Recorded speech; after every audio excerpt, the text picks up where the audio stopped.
The new Meat Eater Outdoor Cookbook Wild Game Recipes for the Grill, Smoker, Campfire, and Camp Stove is out on April 24th and is available for pre-order now. Here is your book for everything that's best cooked or eaten outside, from grilling to open fire cooking to Dutch ovens to smokers to barbecue to backpacking meals to how to pull off the perfect fish fry, with pit stops along the way for lessons about Ice Age cooking methods and the best 5 ways to construct a cooking fire you can be proud of. And of course, we're focusing on wild game and fish here with over 100 recipes, including stuffed venison burgers 3 ways, wild duck with ahi verde sauce, a jerky made with cola, a gin and tonic made with fire-charred lemons, and grilled frog legs made with a sticky sweet sauce. This ain't your normal cookbook, so be prepared to be surprised. Pre-order your copy now. For more info, visit themeateater.com. I'm kind of hot. Hold on. Okay, that's better. Hey, this is Tyler Jones, and you're listening to The Element Podcast. I need you.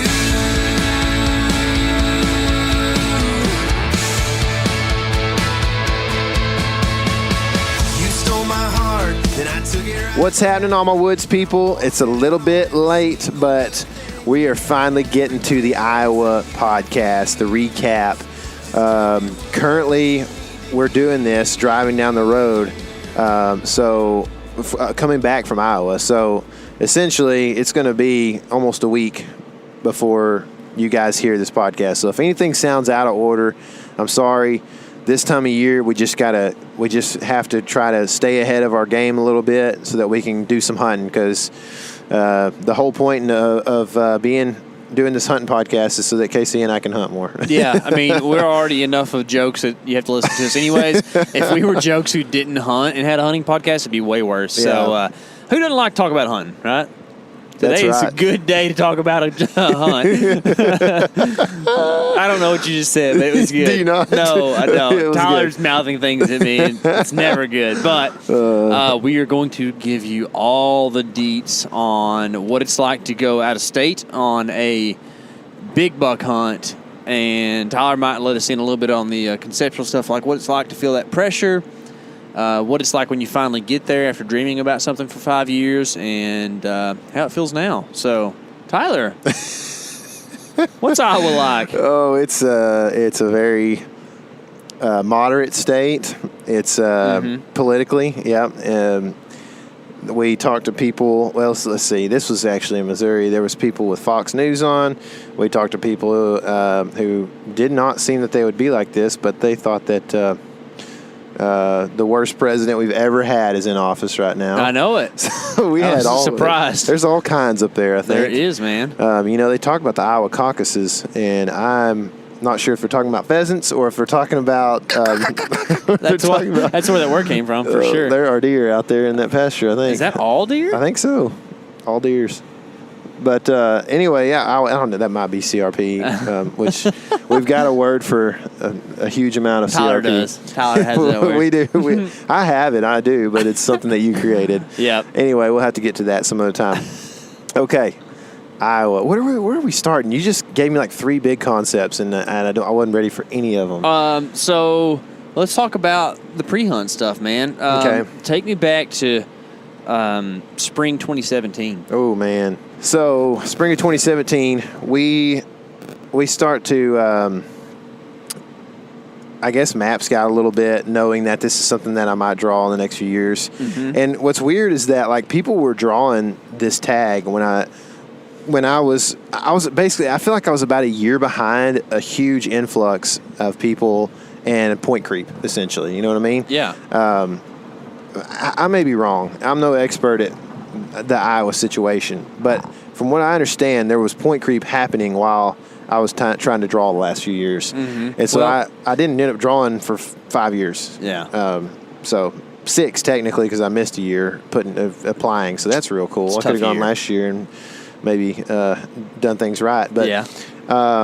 Anyway, 2017, we head up to scout in early March, and we really want to just find some big sheds, stomp around a little bit. So we did. We were dreaming a lot back then, man. We still dream a whole lot. We do, but maybe we're a little bit more, realistic. A little less naive. Yeah. So we did some stomping around on some of the public lands up there. There's a huge chunk called Stevens State Forest. We did a lot of looking around on.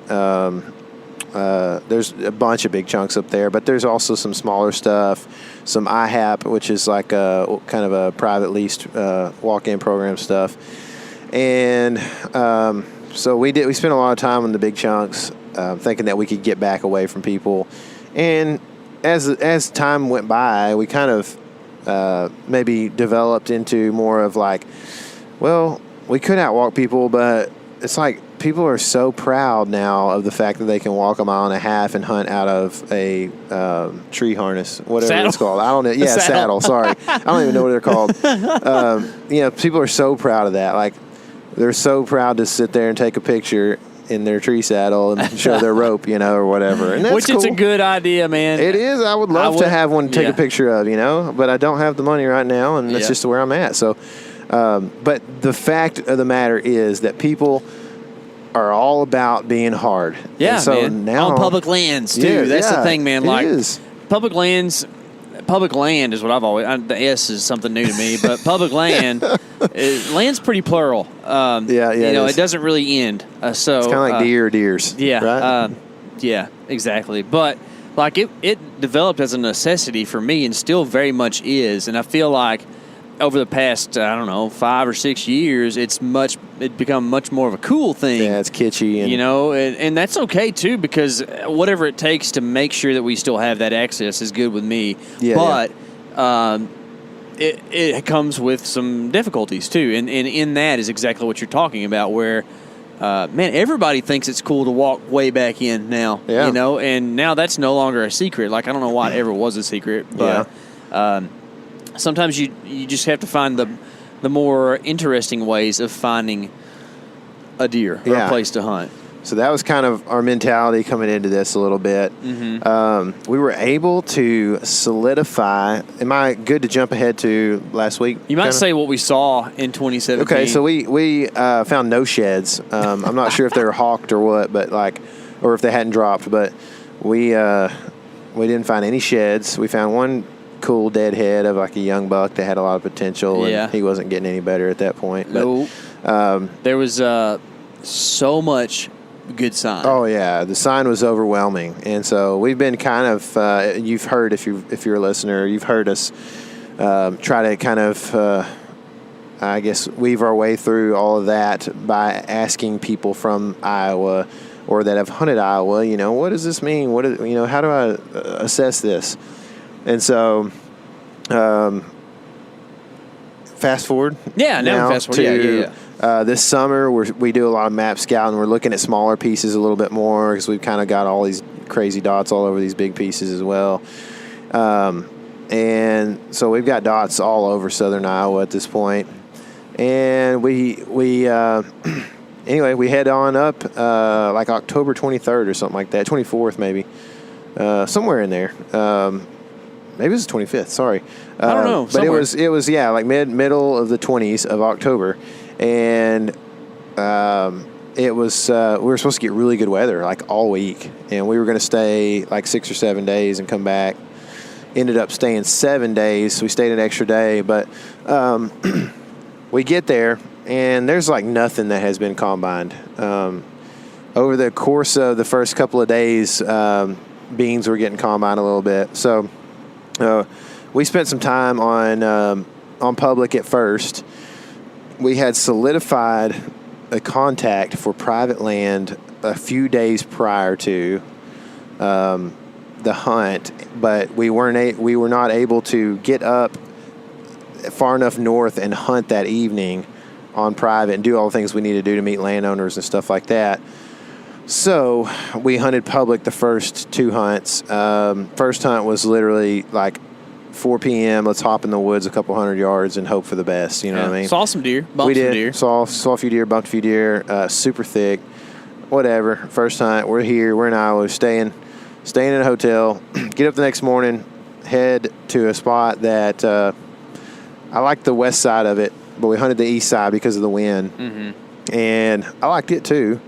Saw a few deer, jumped a pretty sizable buck on the way out. Probably not a shooter, especially that point in the trip. Yeah. And And then we end up working our way up and meeting landowners and that kind of thing, getting this access to this private, and it's good. And they're starting to cut beans on it.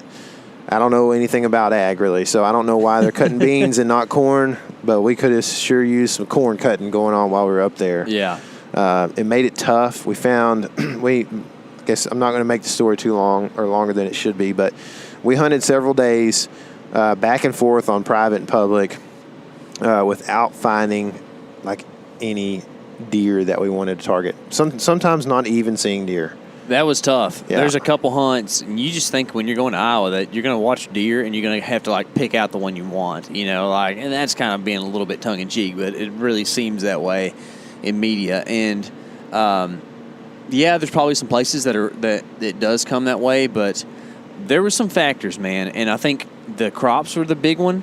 And one of the other big ones is we went in to this really great place that was fingers of timber off of a creek into cornfields. That's a buck in the field right there. He's a giant body. Ooh, baby. Oh, man. Anyways, so it's October 31st when we're recording this, so there's deer going everywhere. Anyways, giant cornfield. So the deer probably bedding in the corn some, but there still ought to be some deer using this creek system, right? We're walking in the dark and looking around, and we hate doing this hanging hunt in the dark stuff, but sometimes you got to do it, and sometimes it looks like it's going to be okay because there's just a select few trees to pick from in this creek in the middle of this cornfield. So we go in or whatever. Well, as we're walking in, I'm leading the way. My headlamp hits the main beam. I think it's a shed at first, and then I see the other main beam. It's a giant deadhead. Yep. And we don't have time to stop and look at it. It's right next to where we're probably going to hunt, so we decide we're going to come back and look at it later. We have that whole hunt that morning. Never see a deer from that location. And granted, we couldn't see near as far as some other places we hunted, but we could see 70 or 80 yards one direction up this edge of this cornfield and never see or hear a deer. Mm-hmm. Right? Tough. Cold as all get out. Yes. Frosty City. And then we get down, kind of regroup. We go look at this deadhead. There's no way to know for sure, but in my opinion, it's clearly an EHD kill. Yeah, and it's the time of year. He died at the time of year that the EHD. Yeah, we'll post manifests. a picture of this buck. Probably is already on Instagram at this point in time. But he's like gnarly bases, big like they're, you don't want to call them kickers, but they're like stickers at the bases that are like inch long plus, like multiple ones of those, like a 150 class 10-point slick 10. But the ends of his tines are all like kind of gritty, to where you can tell he wasn't finished growing out. Like he hadn't shed and hearted out whenever he died. So that was like the first back up a little bit. We talked to the farmer landowners earlier that day, and they said they had already hit 3 deer in their combines that had died in their fields. Yeah. So we start putting all these pieces together.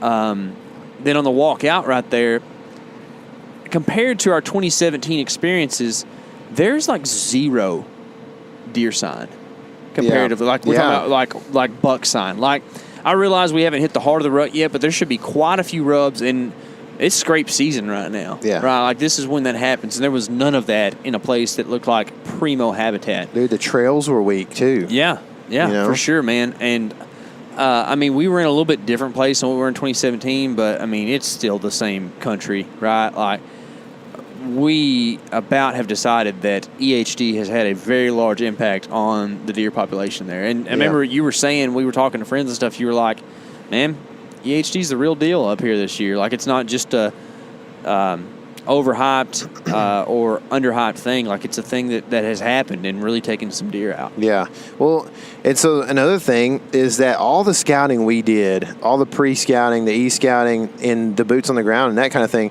was done in the southern part of the unit that we were able to hunt. So around Albia, around that Stevens State Forest stuff. And all our map dots were down there, right? Yeah. Well, I started hearing about EHD. We had Terry Drew on the podcast a few weeks back. He talked about the EHD a bunch. We had Rod Wild on the podcast a long time ago. He's been mentioning EHD. Several people that we know have been mentioning the EHD thing to us. Bill Winke as well, yeah. And so I make a call to a biologist that works southern part of that unit, and this has been maybe 2 or 3 weeks, not very long. And I call him, and he's like, man, he goes, what area are you hunting? So I tell him these areas that I wanted to hunt. And one of the places I wanted to hunt that we never made it to was Sedan Bottoms WMA. It was just being transparent because this is a hard tag to draw, and I don't expect that I'll be drawing it in another. Everyone can look at a map and see WMAs. Right? Sure, they're big WMAs. I mean, so I told him that, and he was like, "Man, we hadn't had any calls from there." He's like, "Really? Frankly, most of the southern part of the state here hasn't had a ton of EHD." He's like, "It's real spotty. It's real pockets. Got a lot of pockety, which is something we used all summer." But it's a lot more located centrally in the state, a little more up towards, I guess, the Des Moines area. And so when we got this private permission stuff, we're north like an hour of where all the southern dots were.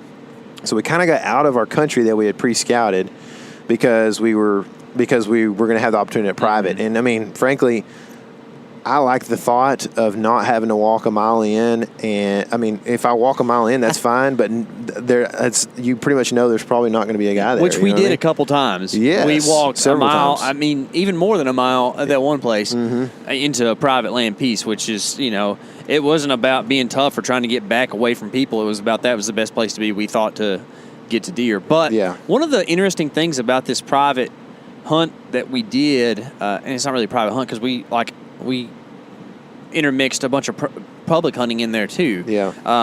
We just kind of tried to hunt the best place to hunt deer, and that they're all good. But anyways, one of the interesting things about this private hunt is that it's a place we'd never been to and never set foot on. It felt a lot like a public hunt. I'm not going to tell you it's the same, whatever, because we had that huge advantage of there not being other people in there pressuring or have to worry about other people. And I love that. And if I can get that more, I will. I just probably won't pay much for it, and we didn't pay anything for this. It's just a permission thing. So we had that really great advantage of that, but we were also at the disadvantage that, hey, this isn't a place we went in and prepped stands and had the ability to do all that, which I have nothing against that either. I'm about to go, actually already prepped a stand before we headed up here on my personal property. But what my point is that we had to hang and hunt every hunt. We had to figure this out on the go, a lot of times in the dark and on maps, right? And there's only one hunt we didn't hang a stand on. One hunt two, because one of them we, on public, we went in on foot, kind of on a hunt/scout mission. And then the other one we hunted a stand in the evening and left it there for the morning and then moved it right away to actually go get on the deer. So we were there 8 days and probably hung stands 12 times. I don't know. 13 times. There was a couple mornings where we took down stands and moved them 100 yards, That's whatever, fun. and hung them again in the morning. So, Yeah. I mean, we got after it is what Casey's the point he's trying to make. And the private land stuff did feel a lot like public. We walked long distances into these because of the cut beans and the fact that we didn't want to drive on muddy fields of the farmers, and that kind of thing. So, I mean, it was very much similar to it. The main difference is, like you said, probably nobody going to be in there when you get in there. And also the fact that there's a chance that a 5 or 6 year old deer lives there probably a little bit better than there would be on public. Maybe. And we figured that out towards the end of the hunt. We went to the private stuff, and I'm not going to ever say we got duped by private, but, there was definitely some times for me. Now, I wasn't the hunter, but when we go places, we hunt. You're the shooter, I'm the cameraman, but we're hunting. We're both helping each other make decisions, but you get the final call when you have the bow. There was definitely points in time when I was like, okay, this is private land, so it is better. That was going through my mind. Yeah. We hunted it quite a bit, and then decided with some wind directions, and after being on a couple of the properties, hey, we need to go check out this public stuff too. So went and did that. Had one of those no deer sits over there. That was terrible. After the worst walk-in of the whole trip through the field of cockleburs. Dude, I'm talking, it was outrageous how many we picked out of our clothes over the course of a few days. There was a point in time where I was a human bear. and they were so stuck to my clothing. It was ridiculous. It was, man. Yeah, and then we didn't see anything on that walk, which was not fun either. And I guess the point I was trying to make earlier is that we're now in a place that we have like no pre-scouting. Yeah. And we also have what appears to be some pretty extensive EHD because we've moved up into that area where the EHD has been a little more prominent. Yeah. And so, you know, you were talking about how pick your deer earlier, kind of tongue in cheek.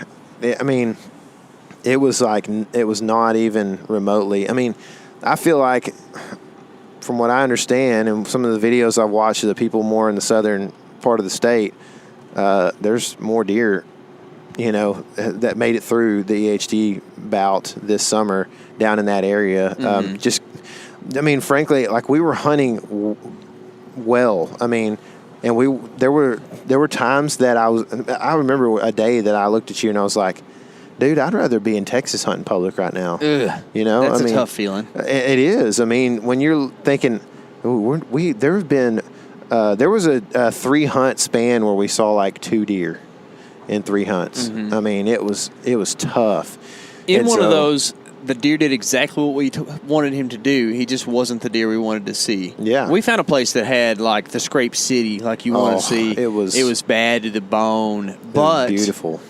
You know, we didn't run any trail cameras on this. This is on public. Don't know what's in there, what's going on. We hunted a different spot a couple 100 yards from there the night before, trying to catch a cruiser and didn't see a thing. And then we went in this place and saw the same 2 or 3 year old that we saw the day before in there working scrapes. So it's almost like he's the king of the castle because Big Daddy's may or may not have passed away from EHD, and he can just run the roost. Now, I'm sure there are some other big deer in there, and if you want to go and target a mature buck, which is something we like to do, you sometimes just need a lot of time to figure out where they're at and that they exist. Yeah. Right? And we don't really have a lot of time, so we have to go maximize our sits. Yeah. And so we didn't spend a lot of time in the timber stuff too much because of that. Right? Yeah. And so I don't remember what day it was, maybe 3 or 4.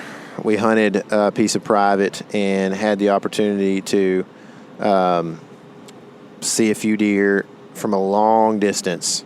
And they weren't on our property, but we were like, man, we might could hunt that tree line and shoot them, you know, if we get lucky, them coming on that tree line. And we get in that situation a lot, it feels like, where we're like, man, is there like a baby corner with a tiny, you know, hackberry tree in it that we could set up in, you know? So we saw a nice buck. We did. He was a long ways away. We could not tell how big that nice buck was. He was only looked like 12 inches wide or so. And so we're thinking, well, maybe he's just a 3-year-old. And I'm looking at him like, man, he's pretty square bodied, but maybe that's just Iowa. You know, maybe we're just used to Texas deer looking slick, you know, and sleek. So we didn't really know what to do with it. We went and did like the public land hunting and stuff like that we just mentioned. We also saw another deer that night too. That was actually early in the hunt, and we saw 2 pretty good bucks that night. We saw a really big 6-point as well. That's right, yeah. You spotted him kind of over in the corner making a rub. Also on a piece of property we didn't have access to, but we could see into. That had a small corn patch on it, which he'll be important later in the story. Yeah. Yes.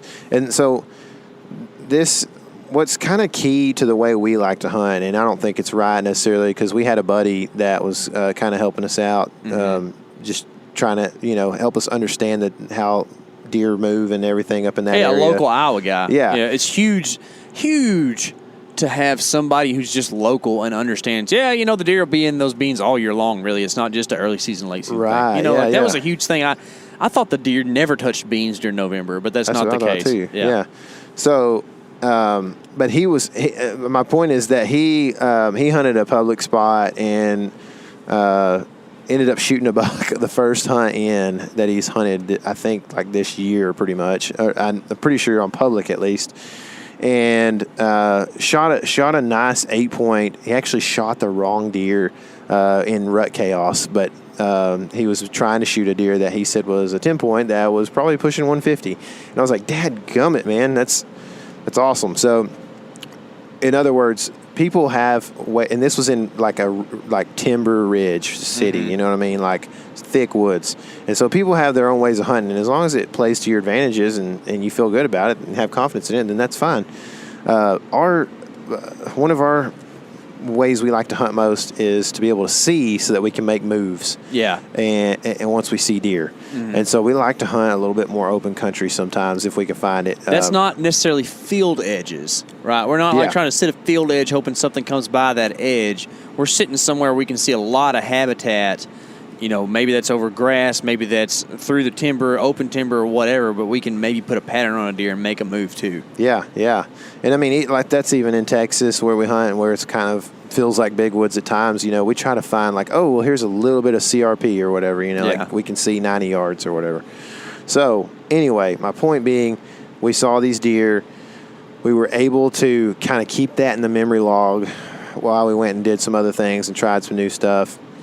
And basically day 5-ish. Day 5, maybe 6.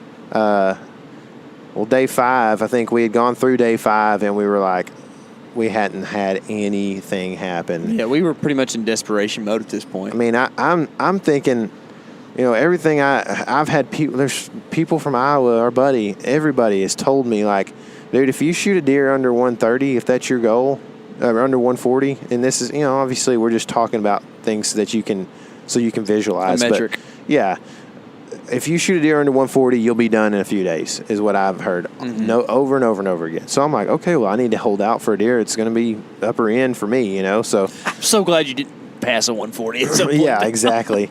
Exactly. So that's my thoughts, right? Well, that at this point, day 5 goes, we get done with day 5 and we're like, dude, we haven't seen a single deer that would even push 130 probably, you know. I mean, we don't know what that one was from long distance. We know he was pretty decent, but he had a weird side, so who knows what's going on. He's a long ways off. So we kind of, I believe it was day 6, we decide, I mean, we're literally like, man, we have like no footage. We don't have anything. We don't know, like we can't even show people what we've been doing because we're just interviewed the whole time, you know? Yeah. Telling people how, hey, here's our tactic and watch this. In 2 hours, you're going to know that it doesn't work. So anyway, we get to like day 6 and we're like, we got to do something. Maybe this was this day 7? Day 6. I can't remember. So day 5, we went in and, okay, day 5 is the desperation day. We're trying to figure out what to do. We've been really happy with having these permissions, but we're kind of running out of places and wind directions, and we know that these deer are living pretty much on the other property next to this one really good property, but the deer just aren't using it as much. So what do? We kind of revert back to our old tactics of, hey, you know what? Let's try to figure out who owns that property and give the landowner a call and figure out something. So long story short, couldn't get a hold of the landowner, but we talked to the landowner of our place. And he says, yeah, I think I know who farms that. And we end up getting permission to chase our buck on that property. Did we hunt 8 days? I think it was 1,000. So I don't really know. I think this was day 6. No, because here's why I know. Okay. You switched to day 6 arrows for this trip, and we had a certain encounter on day 6. And that's why we thought it was a big deal. I don't know. I promise you. Really? I promise you. Yeah. I thought that was when we got permission on day 6. That's why it was such a big deal. Yeah, I don't think so. I mean, but we left on Thursday. Is that right? So 1, 2, 3, 4, 5, 6, 7. Today's the 8th.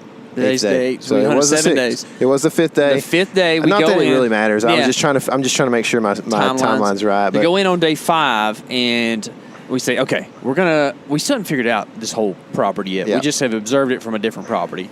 So we go in and we hang on this creek system because in other states, I mean, dadgum, that's the place to be, right? Yeah. So we go and hang on this creek system near some scrapes, near where we saw that 6-point rub, and we're like, all right, big bucks are going to cruise the south side of this corn right in front of us and pick up does. Well, because there's a north wind. And they're bedding in the corn. Sorry. Yeah, they're bedding in the corn. That's the whole one of the big EHD and the crops being in is our 2 big issues on the trip. All right, and the deer are bedding and spending time in the corn. Can you remember what we saw that night? Yes. Okay. We saw. What did we see? I'm with you. Okay, so that night is the first night that a snowstorm blew in.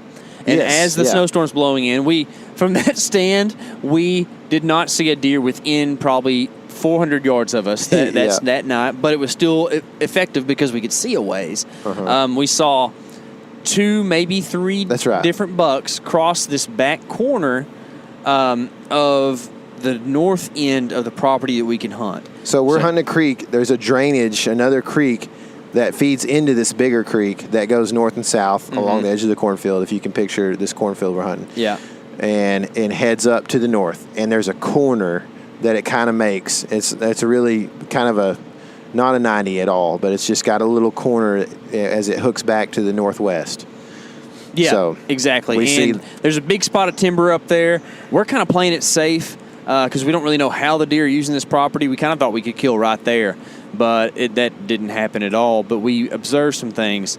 We decided it's getting late in the hunt, right? And you and I, as every deer hunter does, we start to grow weary towards the end of the hunt. Not because we're tired of hunting, but because we're tired of the tiredness that comes with hunting. Getting up early. And it sounded so good to leave our stands in the same tree and come back and hunt the next morning. Yeah. Which wasn't a terrible choice. No, I think it was a pretty good choice. Because we figured some things out, but you, after the next morning, made a statement. And tell us about what happened the next morning there. I'm not sure if this is a good statement or not, or what statement I made exactly. About the culvert. Okay. So, man, I don't know if what I'm thinking, if you're thinking is me taking credit for this. I think you actually said this. But the next morning we come back and it has snowed, right? Yes, it started snowing that evening, and then we come back the next morning and it's like, it's not deep snow, but everything is white. Right. We get up in the stands and we sit there as it gets light, and we see, I think, a couple does maybe. Yeah, they're just working their way through green stuff. Pretty far off.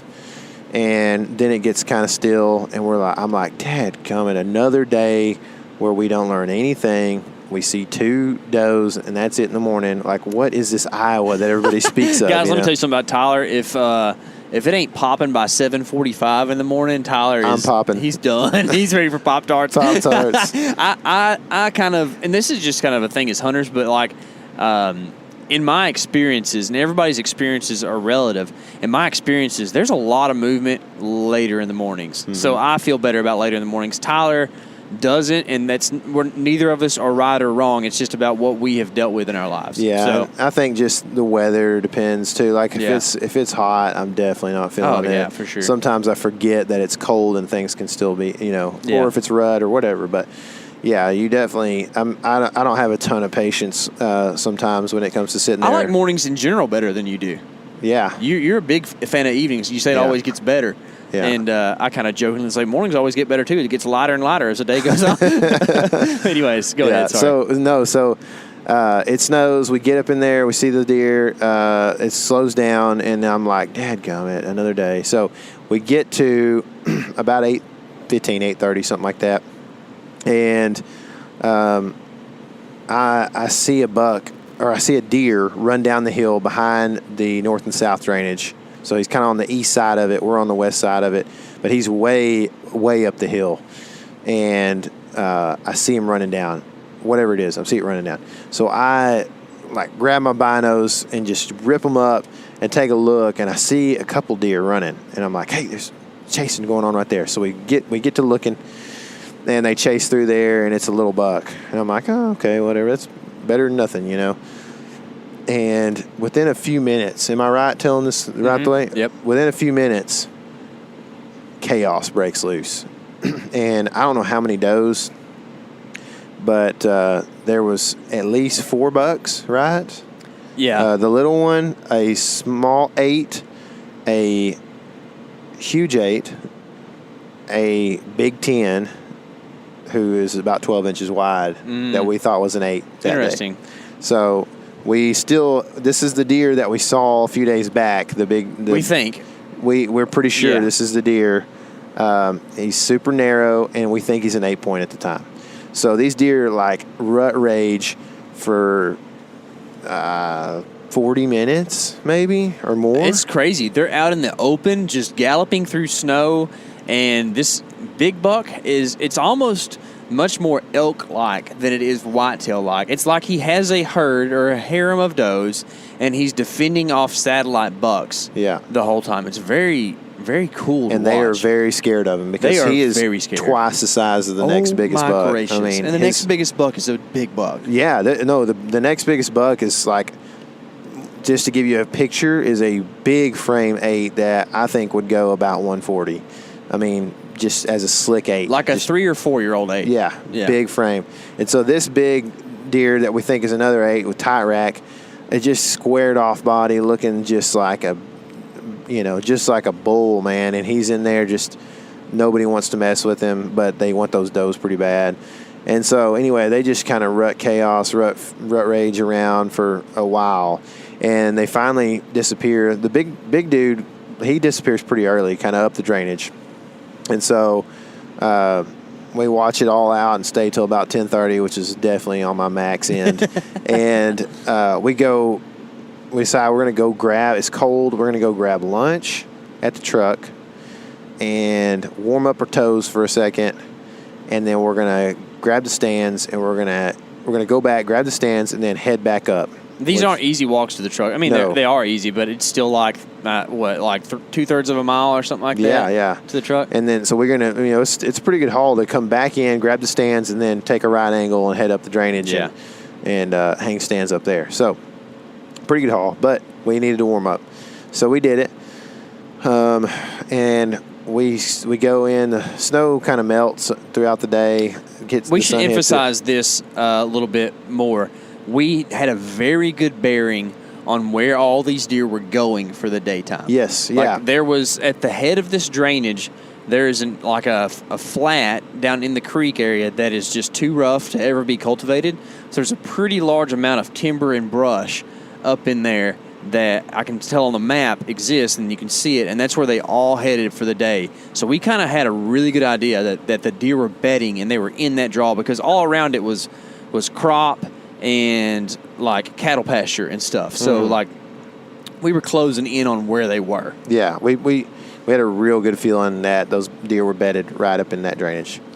And you mentioned the culvert earlier. Yeah. Are you talking about that as being like a travel pass-through right Yeah, there? I believe you said that morning that you said, man, I should have known like that we should have moved the stands there for the next morning. I think I remember you saying that. I did say that, yeah. Yeah, and I told you, man, I should have been able to. I didn't know it was a culvert, though. You figured out the fact that it was a culvert. Well, it's my map thing scouting. is like I pride myself on my map scouting abilities. I should have looked at that and been like, hey, deer are going to use that for sure. But we still were trying to learn how deer used that area. Yeah. And the night before, we didn't see the deer using it, but you already know sooner or later they will. Man, right? if we'd have been able to sit there earlier in the trip, the things man. that we would have learned probably would have helped out tremendously. Who knows? You might go in there and mess the whole thing up because you different decision or whatever. But anyway, I did kind of think, man, we should have moved those stands instead of being lazy. I was kind of mad about that.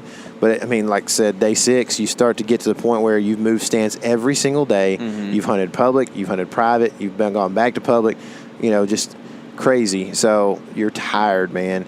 And the hotel is a long ways. It was a half hour to the closest hotel. Yeah. So anyway, so we go out, get lunch. We come back in. We grab the stands, and we take off. And our plan is to go in pretty early, take our time, walk up this drainage, and go in and hang a stand near a point of timber that we could see from where we were hunting that morning.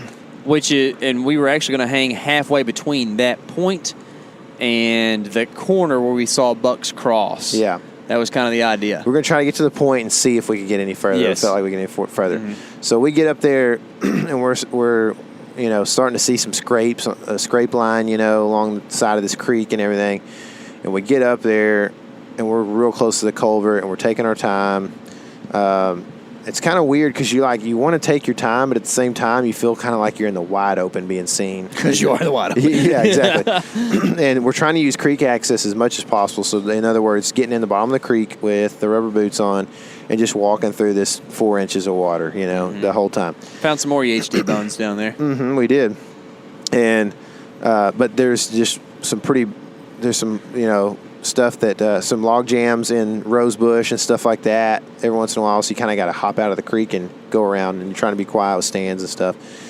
And we get right up close to the culvert, and at like 30 yards or so, I see movement, and a buck and a doe are busting out full speed, and it's the huge 8-point. And I'm like, he's one of the 2 shooters that I decided in all honesty, I had my heart set when I saw the dominant buck and how just toed body he was. That was the deer I wanted to shoot, even if he didn't score as much, which he, at the time, I didn't think he would score as much because I thought he was an 8. But anyway, this deer hops out and takes off behind this doe. The doe is flying. The buck doesn't probably really know what's going on even. He's just following this doe that he's been laid up with all this afternoon. This doe is scalded. Oh, yeah. She's like, not the tail up, bound away. It's the tail tucked, I'm getting out of the... Like, she looks more like a greyhound than she does a That's deer. right, dude. Like, her legs are crossing while she's running. You know what I mean? Like, she's... And that's just like... I can remember... Here's another thing about Tyler and I where we differ. In the moment, I don't hardly ever get down because I'm kind of an optimist, and I'm always like, it's okay. And then we hit the time like right now when we're driving home, and it just really, my heart sinks, and I just kind of get down about the way things go sometimes. In that moment, Tyler's the opposite. He cried. He has a real tough time as soon as something bad happens. But then, like, within 30 minutes, he's like, okay, it's all right. It's meant to be that way. That's the way it's going to happen, and we're going to glorify God in whatever we can do, when whatever scenario we're in, right? And that's kind of where... It just takes me a while to process everything, man. And so as soon as that buck busts out, I can just tell Tyler is, like, defeated. Pretty sure my mouth was open for, like, 5 minutes. You, like, did the whole, like, Tim Tebow... kneel on the ground thing for like 5 minutes. It's because when I see a deer, when I'm walking in the field and I see a deer, I immediately hit my knees every time. That's just the first thing I do. So get rid the of Tim the human Tebow profile. thing was not like me actually like going, all right, let me kneel down and say a prayer. Write some Philippians on your eyelids. That's right. But at that moment, you were really down. And I think that's why you and I work pretty good together because, like, I can in that moment be like, dude, there's a toad body bedded up here. It's fine. That bug doesn't have a clue what's going on.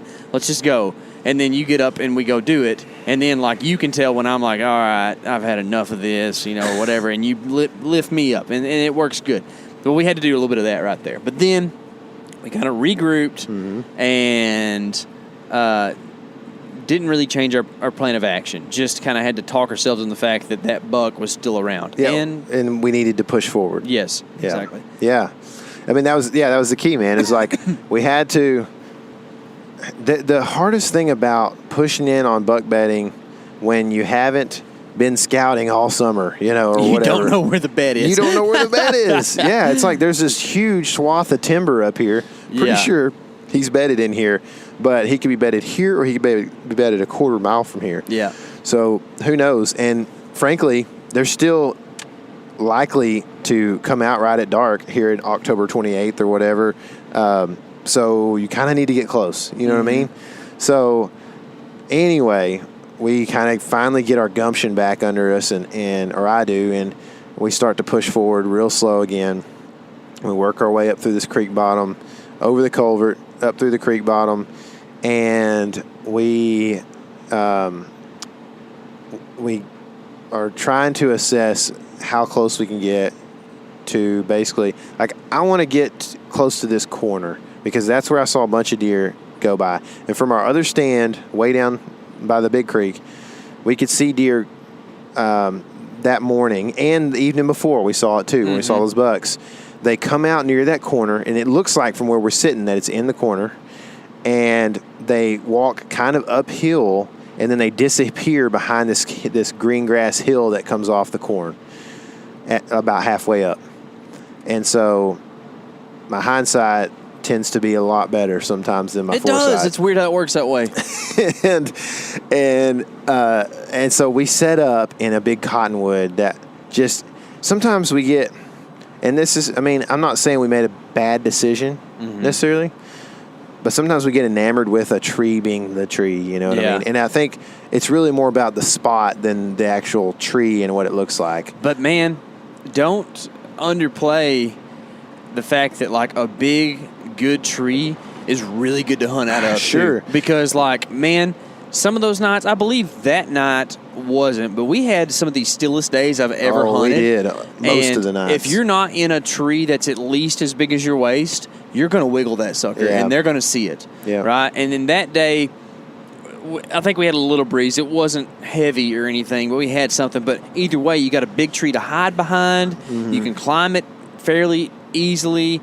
For two guys, it's like way quieter. There's less brush. Like, it's not just like, wow, that's a pretty tree. Like, there's good reasons to hang in that tree too. Yeah, we did. We made a good decision. It's just like I said about the hindsight and the foresight. Yeah. So we set up in this cottonwood, and it's really perfect. You know, like it's a solid tree. It's like just we can barely get our straps around it. You know what I mean? So we head up this tree. We get up pretty high, really, for what it was. We were able to use the uphill side of the creek to get up pretty high on the tree. And we had another big cottonwood right in front of us, like 6 feet away. Yeah. And so it was perfect because if he was to come down from his bedding back down the way he had come up from that morning, it's literally just draw my bow with no way he can see me because there's a cottonwood between me and him, and smoke him at 25 yards. No big deal. I mean, it's like money in the bank. This thing's going to happen. All we got to do is get him to come out and come down this way. And so we get set up. It's a beautiful day. The snow and clouds, had stopped and departed, and we had sunshine. And we get set up pretty good, and we're ready, and we've talked about some scenarios and this and that. We are probably about 35 yards from the very corner of that where that creek turns back to the northwest, and but there's really not a shot to that side of that other cottonwood that's in front of me. I got to have them come down to the south to where I can shoot out to the left of that cottonwood, and we've got a north wind. It feels good. Everything's good, man.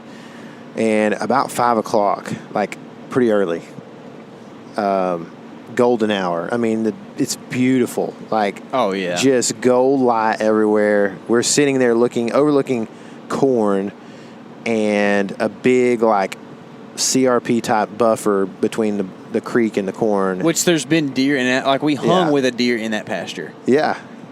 Oh, that's right. I'm hanging with a doe at 100 yards in that pasture.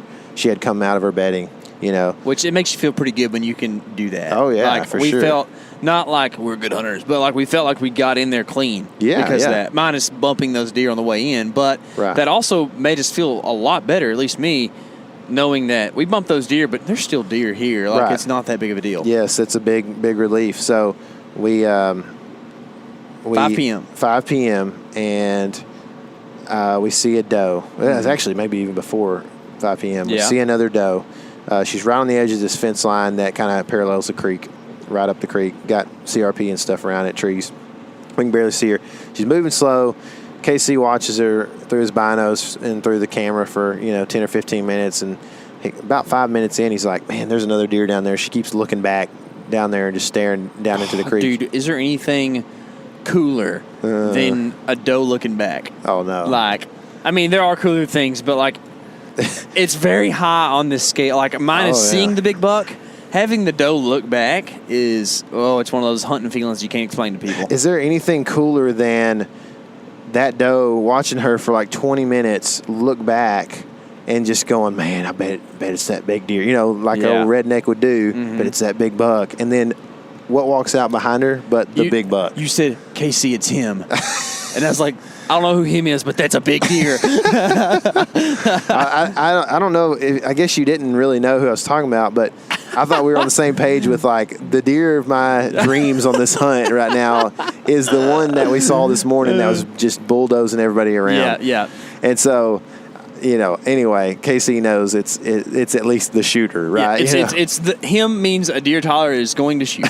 That's all I care. It's the one that's going to go on the wall, right? Yeah. So, anyway, and I had just seen him kind of start popping out. I was like, "There's another deer." I pulled my binos up, and immediately I knew it was him. You could just see his main beams just sticking out from near the fence row there, from the trees, and so. Doe, I think, has hopped out at this point into the field. Mm-hmm. He hops out. Can I add a little something? Yes, please. You had just grunted not long before that, and we kind of thought possibly that because you did some little tendon grunts, just like some little soft things.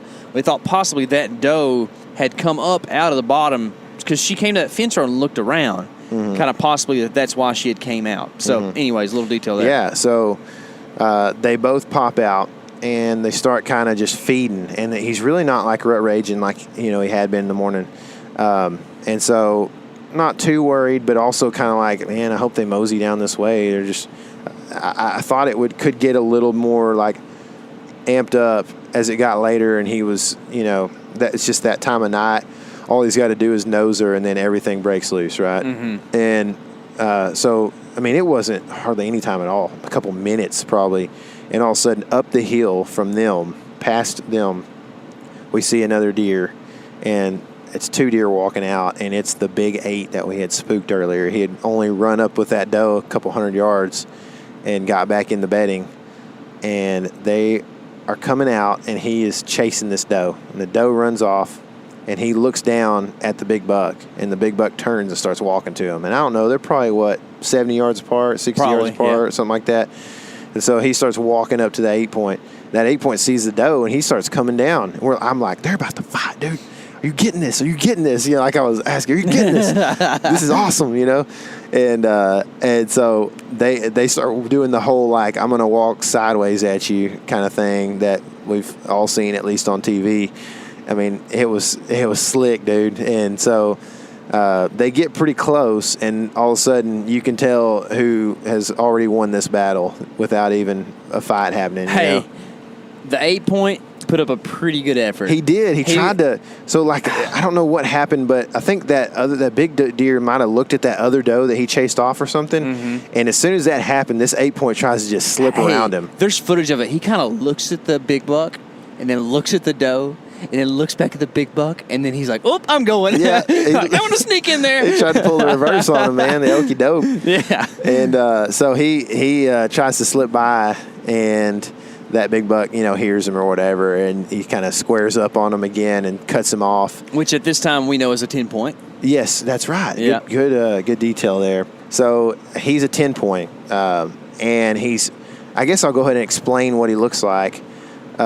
He's just a picturesque big G2, big G3, nice G4 on one side. I think his left. Just like what you would consider, like, if he had the matching sides, he's going to be right at probably the 150 mark as a 10-point, even though he's pretty narrow. Similar deer in score, but different shape rack than what Nameless was. Yeah. But just real pretty. And on his right side, same thing. He's got a typical 10, but his main beam goes way up higher than his other side, and his tines are shorter a little bit. Mm-hmm. And so just kind of a weird, lopsided, just probably old deer. I mean, I don't know. But anyway, cuts that deer off, and that deer, neither of us know what happened after that. Like, because all attention was diverted. Oh, it was nobody knows where the 8-point went, because, I mean, he's just standing there, and the next thing you know, he kind of like retreats a touch just to let the big buck know that he doesn't want to get his butt whooped. And the big buck all of a sudden turns his attention back to this doe. No. He chased that 8-point off. Oh, that's right. He chased him right. like he was about to like gore him if he had the chance. He did. was He ran ticked. after him, and Yeah. I was just like, "Are you getting this?" And that's and that's why the doe ended up further down, because she didn't like all that going on. Yeah, and she naturally was going to walk that way anyway. While she was eating, and then she kind of had heard all that going on. She kind of trotted just a little bit, and then started feeding again back down towards us. Mm-hmm. And I'm like, "Dang, this is getting good for us, man." And so we watch him kind of chase that deer off, and I don't think he disappeared or anything, but he went back up the hill, and next thing you know, Big Boy turns around, looks down at the doe, who has now gotten like 80 yards or more from him probably, and he's like, "I got to catch up with this doe that I've been with all day." So he takes off running towards her, and then he does the whole, I'm going to put my nose 6 inches off the ground as I'm coming up on her, and she does not like that, and takes off running towards us. And it when that happens, KC just goes, "It's about to happen, buddy." And I'm clipped on, and they're at like 45 yards running towards us. They're going to run down a trail that's 25 yards on the opposite side of this cottonwood, out in a field that you would think was planted by me this summer, but it wasn't. It's just beautiful, picturesque, gold light, like I said. And so I was kind of lean over and get ready for my shot on the left side here of this tree, and they don't show up. And I look back to the right, and this dadgum young doe takes off, and just, instead of going down the trail that she was coming in that pasture, she takes off towards the creek to lose this buck. She took more than a 90-degree turn. Yeah. Like a 110. Yeah. Like went and then came back. And she hits the woods at like 35 yards from us, and there's no shot. And the buck follows her to the edge and stands there behind, I don't know what those were, a bunch of hackberries or something. Something, boardark or something, bush. Little tiny trees that are all in a line on the edge of this field, on the edge of the creek.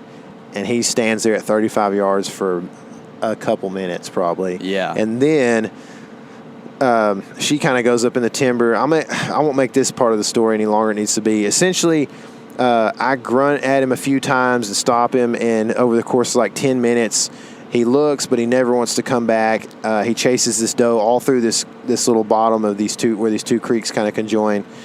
And I'm thinking, man, it's 5 o'clock. We've got an hour and 45 minutes till shooting light ends. Like, these dudes are going to come running back by at some point. If they do the rage fest that happened this morning again, he's going to come by us.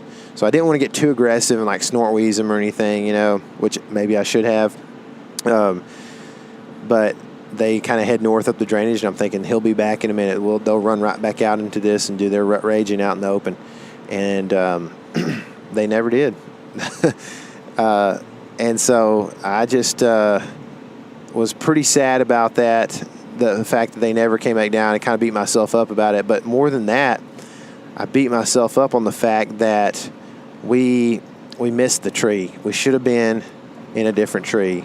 And looking at it, when I was sitting there after he left, where she went in the woods is where all the deer had been coming out that we were seeing from like 500 yards away or whatever. That she was coming out, she went in where the deer were coming out in this very corner, and I could tell now that I was sitting there looking at it that they came out in this corner and they were going back up the creek drainage, and that's why they disappeared like halfway up this hill that I thought they were kind of going up from long distance. And that it made so much sense, because if they'd have come out where we were at, they would have been visible for a long time up that hill, I think, and on the angle that they were going. So I really just kicked myself so much for not setting up where we could shoot. Not to mention there was two creeks that kind of came in right there where it was real flat, and you could just tell that was the crossing. It wasn't steep. Mm-hmm. That's exactly where it was. Yeah. And I was just so mad at myself. I don't know. I know you could tell that I was mad at myself, but I don't know if you could tell.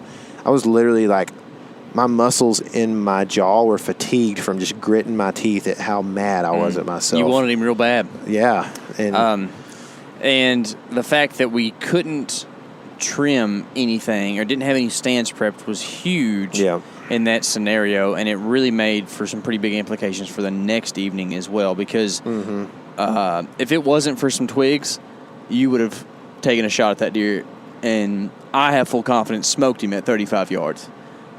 So it's had the opportunity for really sure. Unfortunate that we had a big buck in bow range, and he stood there broadside for like 2 minutes, not knowing where your sound of your grunt came from. He was not looking up for us, you know, like it was perfect, man.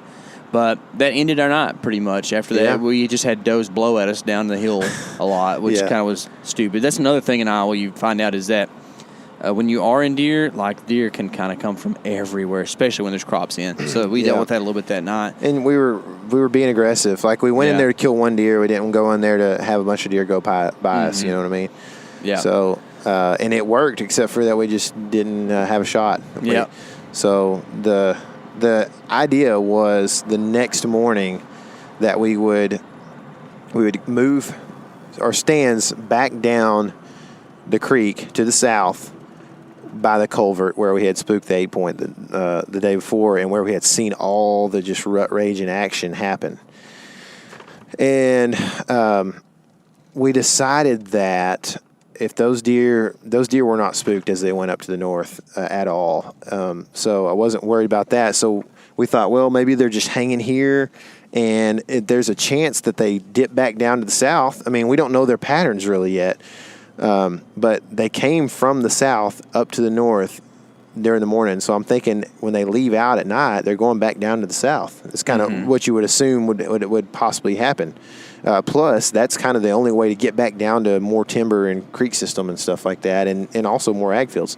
So we, assuming that, thought that the best decision was to leave the stands in the tree, get down quietly, and get out quick, and then come back in the morning and quietly grab the stands and move them back down, 100 yards or whatever, back down to the culvert. Which was supposed to be the last morning of the hunt. Yes. But since we were so close on this big buck, we have wonderful wives who are very understanding of the fact that, hey, we're going to stay a little bit longer because we're going to get this thing done. Yeah.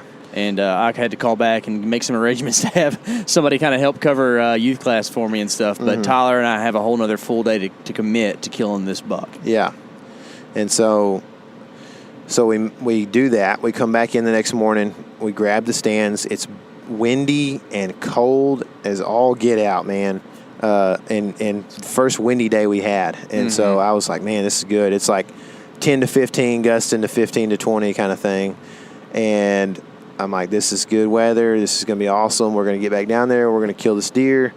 It's still a pretty aggressive sit, but this is, if we'd have sat this stand the morning before, we would have smoked any deer, any buck we wanted to in that group.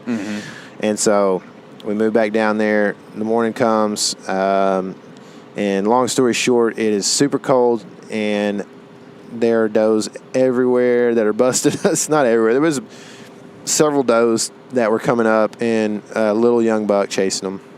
And some of the does didn't bust us, but some of them came from downwind, the opposite side of the drainage that they had come the morning before. So it kind of, our plan didn't work exactly as we wanted it to.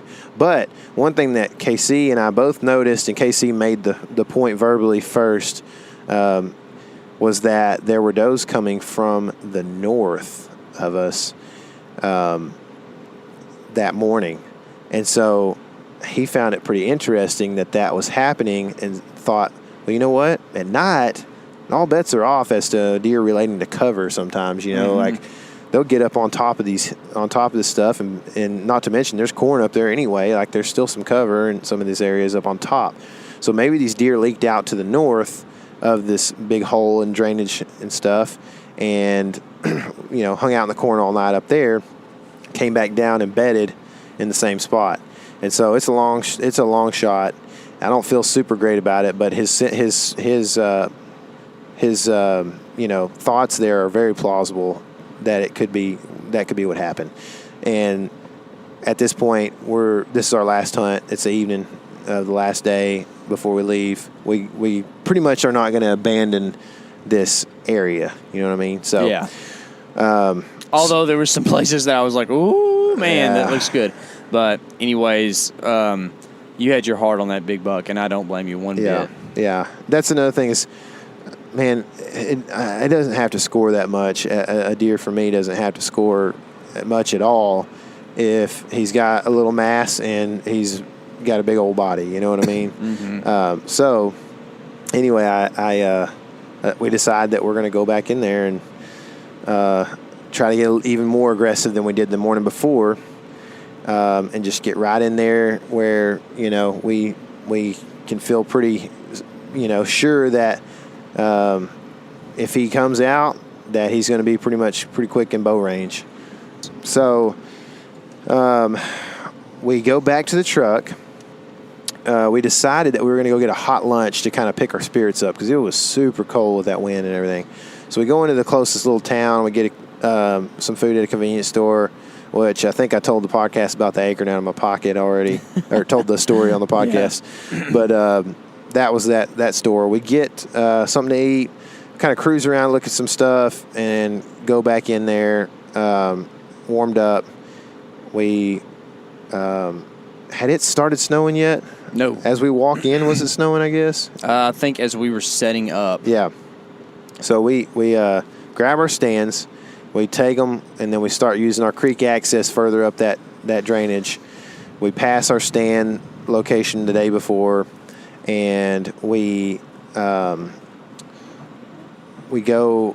I don't know, we're still in that creek, but we're trying to kind of figure things out because, like, it really gets to the point where so a lot of the leaves with the wind had blown off the trees, and so you're looking at like the possibility of getting seen as well as you know, just making a lot of noise. Luckily, that wind was blowing to give us a little bit of noise cover, at least so we thought, which it did to an extent, surely.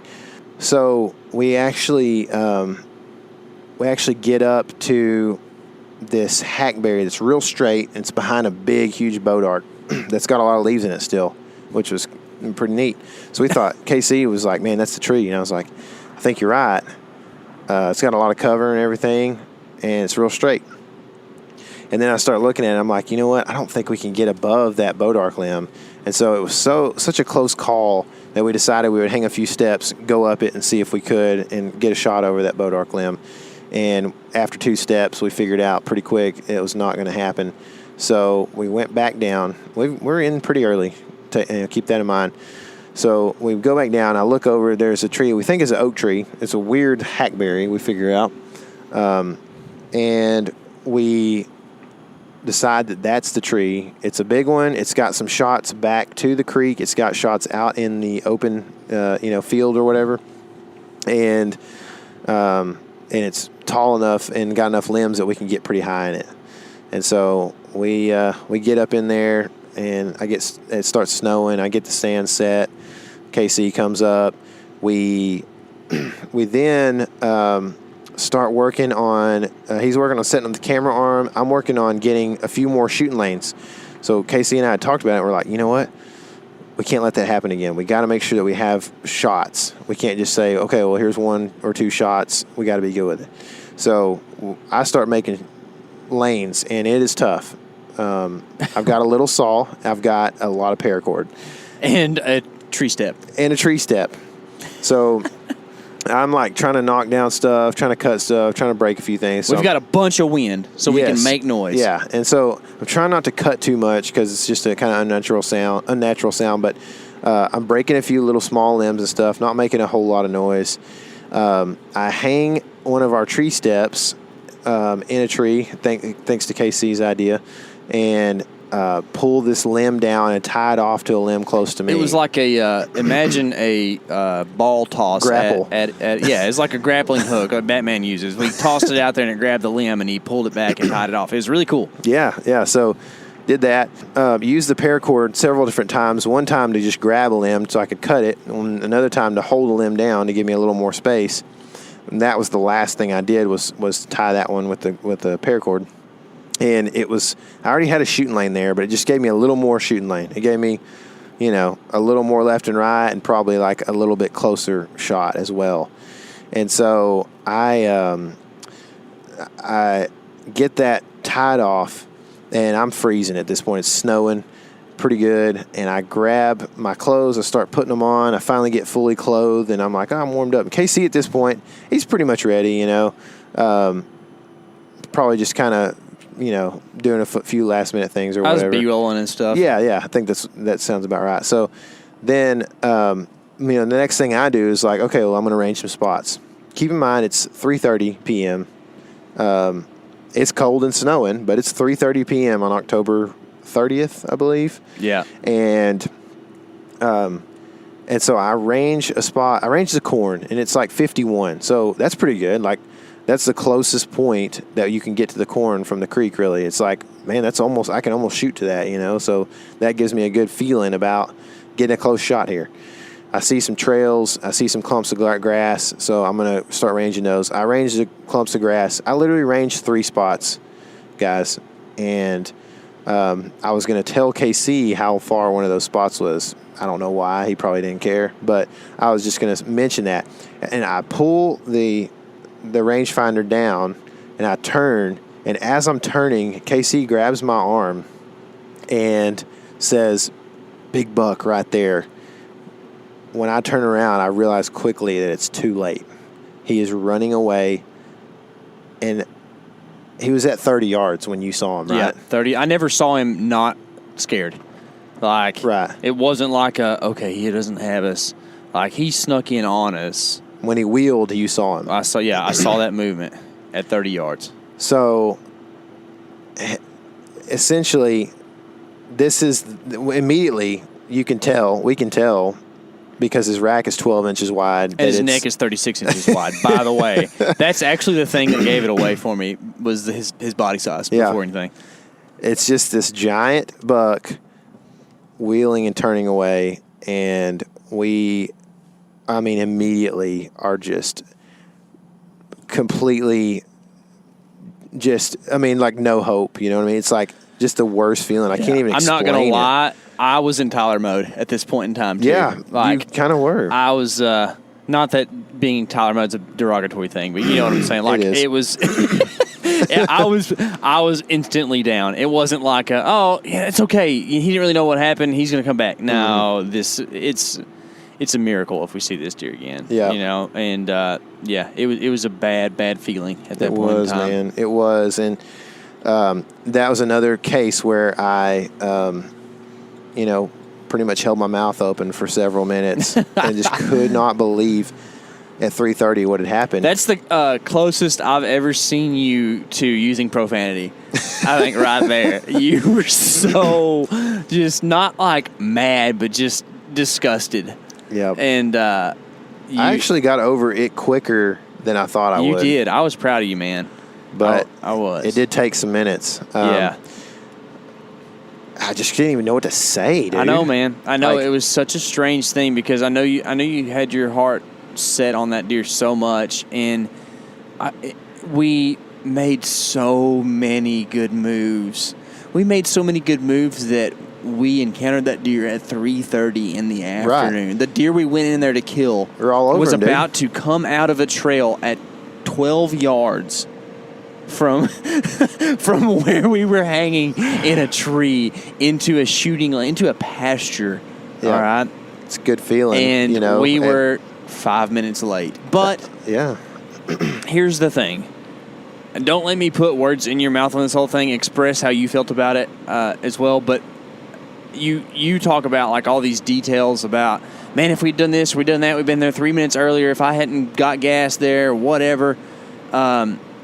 Yeah, but honestly, what you and I determined brought that deer in was the noise of you sawing or breaking branches and stuff, and he had to come down as the mature, dominant buck in the area to see who else was down there making a ruckus. Yeah. And that's why he came exactly to where we were. It wasn't – he probably was going to come down that way either way, but it's almost like we rattled him in.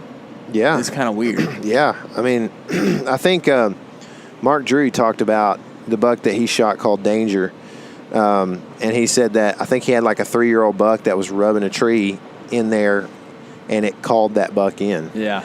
And essentially that's what we did, was act like a bunch of 3-year-olds in the stand. We are 3-year-olds. And called the buck in, I think. That's the only thing that we can think of. I don't know why else he would have been, like, coming down a trail on the inside of the timber at us at 3:30 in the afternoon. Yeah. I mean, unless he was just adjusting his bedding in the snow or something. I mean, it was snow, man. I mean, we'd already had a good cold front, but this is a real cold front. I mean, it got cold last night, so this was the time. That was the reason that we went to Iowa when we did, amongst other things with other conflicts and all that stuff. But, like, whenever you were talking to me about this thing, you're like, hey, we can go in October and get this thing done in late October because of cold fronts and catch these bucks up moving and cruising. And that's exactly what we set ourselves up for in that scenario. We were just so close, man. It was a bad feeling. Painfully at close. That point, the only hope we had for the rest of the night as we sat in the snow and cold was that either some rando showed up. At that 8-point, I would have shot. Yeah. Really, but I had my heart set on that deer so much just because of how big body he was. And just the matter that we were hunting him, and that, it feels like you're making good moves if you can get in on his bed and kill him, right? And it just was like, when the only hope we had for that deer to actually come back by was like if rut rage happened and he just forgot about it because he was chasing a doe and he was just love drunk or whatever. Yeah. So really really tough pill to swallow at 3:30 in the afternoon. It's hard to even just continue sitting there in the snow freezing, but we were there, and so we just sat it out. Actually had several bucks cruise by. All of them were little except for, I don't know what time that was, like 5, was it 6 maybe? It was later because I had a little issue with lighting. Yeah, it was like 6. We still had like 45 minutes left of shooting light. And I'm sitting there in the snow just trying to be still, not get seen again, moving my rangefinder around. And all of a sudden, across the creek, a deer dips in, like dive bombs in, running into the creek and stops. And literally the first time I could see him was at 35 yards. Jumps into the creek and stops at like 25. And we laughed hard about this because I'm pretty bad about this, but I'm like, right here. And so I said that like 3 times. I was like, buck, there's a buck right here. There's a buck right here. Big buck. Big buck right here. And so, which has a great meaning. I mean, like when I hear big buck, I'm like, oh baby. Yeah. So my first intention is always to say like right here, so that you can't just whip your head all over the place and move all over the place. I got you. But then to direct you to where that deer was, so you could see it.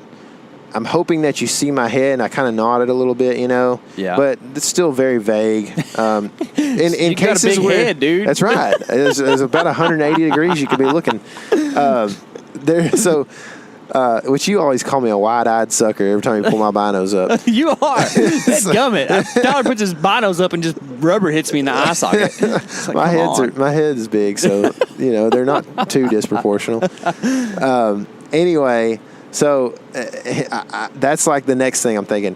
Well, okay, just give me a little grace here because I'm trying to get my bow off of a homemade hanger here out of a stick. Like I'm just Tyler always says that I have like this get it done thing about me to where I will. Or no, you say I like a challenge. Yeah. So like I'll like walk through something stupid because I want to make it work, or like on a trail or something. You're like, Casey, don't go through the briars. Just walk around.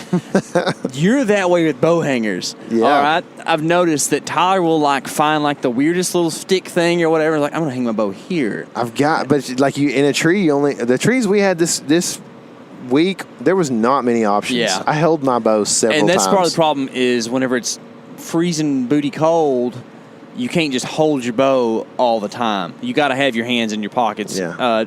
Not just because you're weak, but partially that, but no, just kidding. Because I'm weak.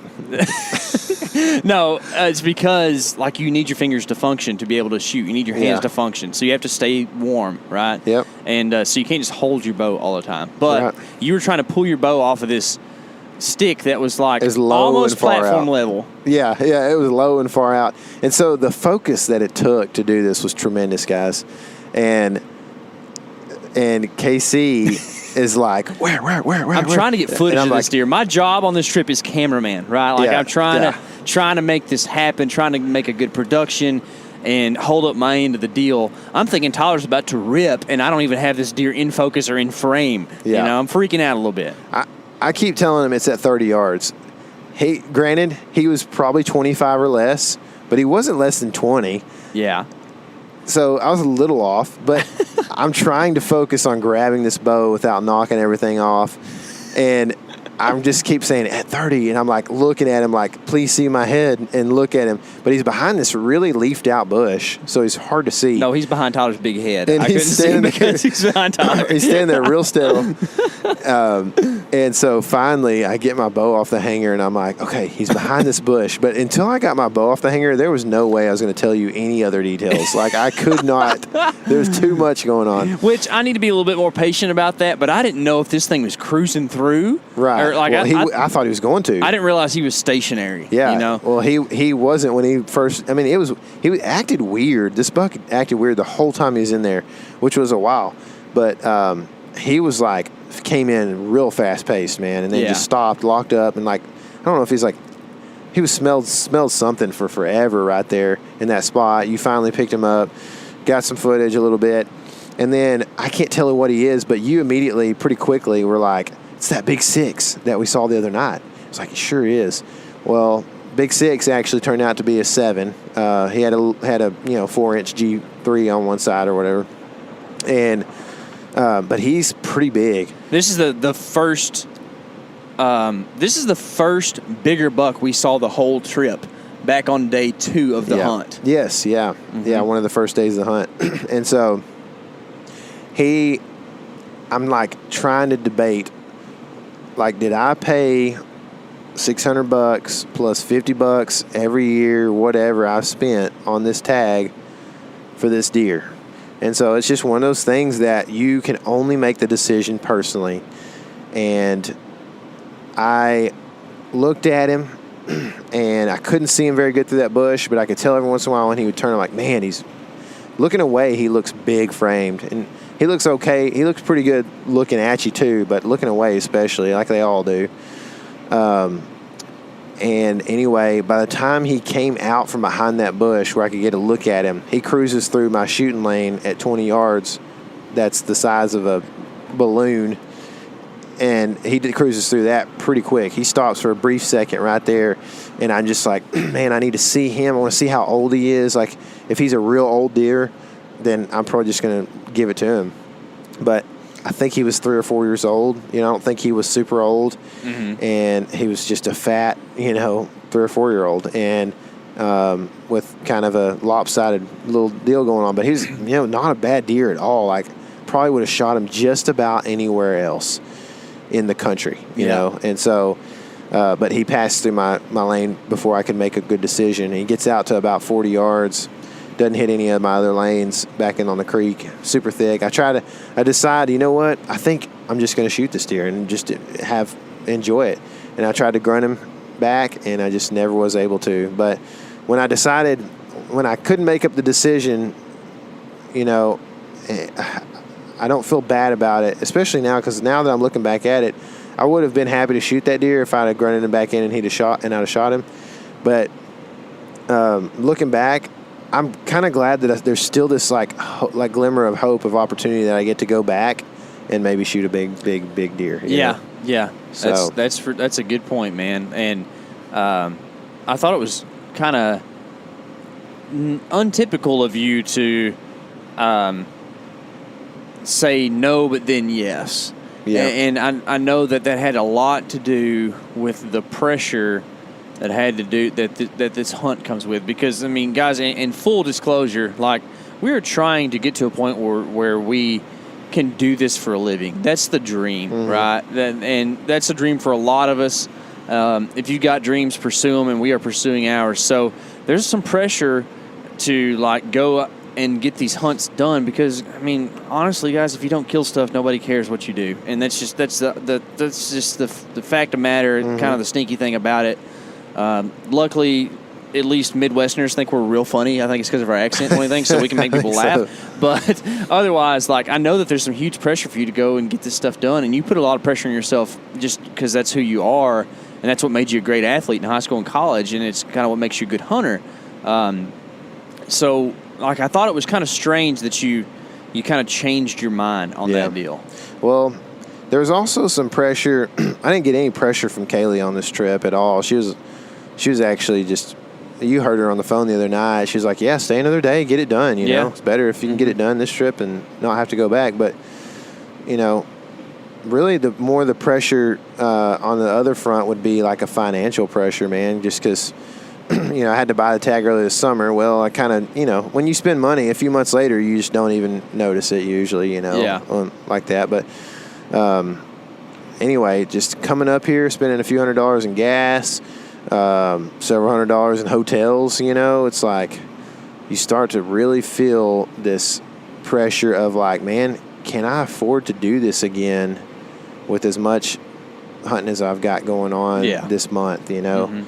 And not to mention, like, there's sounds like a good chance that you're not going to be able to make it back. And man, like, you're a big part of being able to get on the deer, keeping a positive attitude, like, and then not to mention just obviously getting, like, there's hardly a way I could have self-filmed, you know, that buck in particular and made a shot, you know. Yeah. He was just moving too quick when he got into the shooting lane. So, you know, the self-film thing makes it tough and that kind of thing. So all those things start to weigh on you. And not to mention, I'm looking at a deer that I'd be, like, willing to shoot just about everywhere else. And I passed him. Well, something that you hadn't really mentioned yet is, like, that deer's at 6 p.m., and there's still 45 minutes left in shooting line. And the bucks are cruising, you know? Yeah, exactly. Like, you know, I look at it this way, and I did immediately look at it this way, and I still do. But you pay all that money, and you wait all those years to go to Southern Iowa to have a chance to shoot maybe your biggest buck ever, or maybe your oldest buck ever, or just coolest. Yeah, you know, like, that's what the trophy buck that we were hunting. He wasn't the biggest antlered. Yeah, but he's had great antlers, and he had a giant body. So just in general, he's like the epitome of a buck. Yeah, for both of us, really. And to get the experience of him, like, dominating other bucks and does and stuff, you know, like, that's why you pay the money. So, you know, do I end it right there? Or do I give myself 45 minutes more chance to shoot a 150 or something like that, you know, or something that I haven't had too many opportunities to do. And I think that's why you pay the money, and that's why I held off until, you know, I had I don't know, that I think I could shoot a deer like that, a 3 or 4 year old big 7 in Texas, you know, or whatever. Sure. So we've had that deer on camera a couple times. Right. But I think that for me, I really understand where you're coming from there, because in the Gila on day 7, I guess it was, or 8, I had that opportunity at the 5 point that I was going to shoot. I would shoot that thing. I was going to shoot him. Day 9. Was it day 9? Yep. Oh my goodness, we were there so long. So sorry I kept you that long. It's all right. It's fun. But kind of. Yeah, kind of. No, it was a great time. It's top 2 fun and top 1 fun. But we called that bull in, and he never gave me a great shot. And I had that one baby window through a bunch of oak brush, and I didn't take it. And I told you later, I was like, man, if that was a bigger deer, I would have took that. I mean, bigger elk, I would have took that. But I didn't, because there's a lot of factors in play. And I know it is day 9 of the hunt, but, like, I don't want to risk that and it be that kind of a shot on a smaller bull when I could have a whole nother, you know, full day, evening and morning of hunt that I could maybe have a better shot at another bull, and maybe that bull might be bigger. Like, it's not all about the size, but let's be honest, if it wasn't about the size, we'd stay at home and shoot does, you know. So like, there's all of these factors that play into this, and it's not just a thing that we go out to just obtain meat, right? That's Right. the in vogue thing to say right now, right? But honestly, it's so much more about that, and it's about an experience. And I know you wanted a specific experience from Iowa, and you weren't going to leave without getting it. Yeah, and I still have hope that might happen. So Yeah. that's a good thing, you know. So, yeah, I mean, as far as like a wrap up to this story, I guess it just, you know, there's a big idea there that we kind of ended on, and hopefully we get a chance to go back and give them one more try. And I think, you know, if we do, it'll be in a really good time of year. I mean, from what I understand, mid-November is a great time of year to be in Iowa, and I think that as rut rage as we encountered, it's probably going to be even more rut rage that time of year. So, you know, that's exciting if we get to go back, and we may even not encounter as cold a weather as we did this time around. Ooh, you never know. So, yeah. But we do have some fun times coming up, and I think by the time you guys listen to this, we will be in Kansas, I believe, hunting big deer as well. So pretty excited about that. I'm just excited to spend some time with my padre up there, and with old Drew. If he's listening, he better not be listening. He tried to score on us one time. You remember that? You said you are never getting on the podcast, sir. Ever. Banned. No, actually, I hope we get to do a podcast from hunting camp this year, man, because that'd be a lot of fun. Those are some cool dudes up there. Yeah, it's fun times. And if you don't have a deer camp that you get to be a part of, man, it's something worth doing at some point in your life, man. Just joining some good friends and you know, going on a trip out of state or something like that, or just out of county and staying the night and hunting for a while. So anyway, as far as all that goes, I don't really know what else to say about Iowa other than the fact that it's a little bit harder than we thought it would be, and I think maybe that has to do with just going up and seeing new territory and maybe some less deer, you know, thinner deer population than we thought there would be, and that kind of thing. Let's end it with this. What everyone has told both of us about Iowa is that, man, it stinks to put in for the draw, and it's like a long time, a lot of money, but once you go experience it, you're going to want to go back. Mm-hmm. Where are you at on that 10-point scale right there? 10-point scale, huh? Yeah. Well, we were hunting a big 10 point, so it's appropriate. I think that I definitely want to go back, man. I mean, I don't know, there's just not a lot of places in this country, man, that you can go, I feel like, and get after a deer that's 5, 6, 7 years old that's over 140 in a week of hunting. You know what I mean? Yeah. I mean, essentially, if we didn't figured out what that deer was on day 2 or 3 or whatever and started hunting him from there, I mean, we would have found that deer on day 2 or 3 and started hunting him. I mean, there's not a whole lot of places you get that chance, man. So, and I mean, frankly, our buddy that was up there, you know, set his first day on public and had a chance to shoot a 150. You know, I mean, it's a pretty incredible place, no doubt. So I think it's definitely a place I'll want to go again. Who knows if I'm going to want to do that, you know, in the same unit, same place, or whatever. But it's something that you won't get to do every year. So I think that that's a part of it being special and worth it, I guess. So yeah, it's kind of how I feel. That's cool, man. I can't wait to go back. Hopefully I get to go back with you this season. If not, you know, maybe I'll draw it in a year or two, and we'll get to do it all over again. Yeah, I hope so, man. So anyway, as far as in regards to Iowa, I guess there will be some videos that will be releasing. Hopefully, by the time this podcast airs, we will be able to have released a few episodes, or at least one maybe. There's not going to be probably a whole lot of episodes because, like I said, for several days we struggled to see deer, but we'll lump some days and evenings and mornings together. And Casey did his best at videoing this thing, but there's just so many different angles you can get of leaves for B-roll until it gets pretty boring, guys. So it might not be just a day 1, 2, 3, 4, which I don't know. That's kind of a overplayed kind of thing. Sometimes it's just more fun to just kind of break it up into stories. Yeah. So, but there is some big buck footage. There is for sure. some cool big buck footage. Yeah. So I'm excited. I haven't even watched a whole lot of it. I can't wait to watch it on the biggest TV screen we can find. I know, dude. And that's another thing that I would mention. That maybe I guess this is a tip for you guys who like to watch hunting stuff. Don't just watch it on your phone. You know what I mean? Like, man, a lot of times I'll work up something, a video of ours or whatever, and even on my computer screen, like I got I don't know if it's a 13 or a 15. I think it's a 15-inch screen. I don't know, but it's not huge. Yeah. And even when I go from my computer screen to hooking it up HDMI and putting it on my TV, which is not a huge TV, like, it just looks cooler, man. It's just way cooler. Yeah, for sure. So, that's my tip.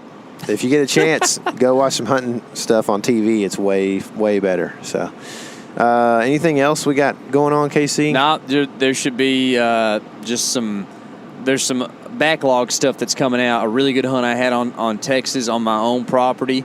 Did a little scheming, saw a really good buck there. Guys, just have a good rut. This podcast is coming out in the heart of the rut. I hope y'all are having a absolute blast, and you're seeing deer everywhere. If you don't get a deer this week, it is okay. If you don't get a deer this year, it's okay. But just know that this is something fun that we all are blessed to do, and just enjoy it, man, because I think, honestly, Tyler and I have talked about this before, about how it's not a grind. It's a blessing. It's fun. But I think this year we flipped on that a little bit, and I think maybe we need to kind of get back in that mindset of like, man, this is enjoyable, and we're blessed to be able to do this stuff. So whoever you are, if you're listening, you need to hear this. You are blessed. That's so right. Get out there and have fun with it. That's right, man. Man, that's a good message. We talked about as well, like, people that believe in that and believe in blessings tend to only talk about them when they shoot a deer. That's right, man. But heckgummit, just to get out there and breathe the fresh air, man. How many times yesterday did I go, man, it just smells like a deer killing day. It's like you can just smell the cold, Yeah. So, but yeah, man, that's definitely something to keep in mind. I like it a lot. So just remember to have a good time, and remember this is your element. Live in it.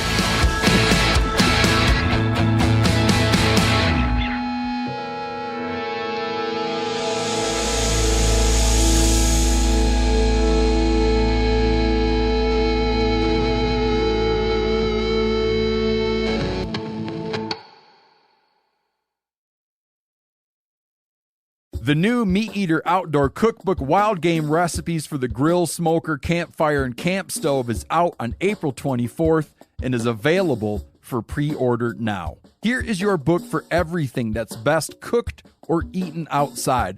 From grilling to open fire cooking to Dutch ovens to smokers to barbecue to backpacking meals to how to pull off the perfect fish fry, with pit stops along the way for lessons about Ice Age cooking methods and the best 5 ways to construct a cooking fire you can be proud of.